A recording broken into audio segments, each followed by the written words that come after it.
Pero ya.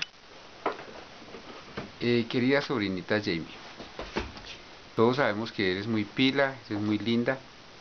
Mi Dios te da unos dones muy poderosos, sobre todo la inteligencia. Yo espero que tú sepas elegir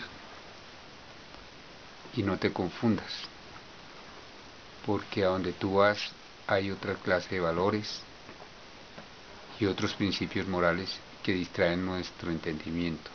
Recuerda que nuestros orígenes son de gente con mucha moral, muy espirituales. Espero que siempre sigas así.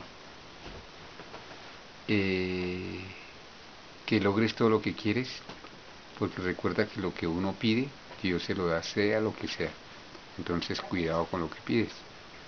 Yo solo te digo que estés siempre en oración para que te ilumine mi Dios en todo tu camino. Espero que disfrutes y seas feliz. Chao. Besos. Un beso.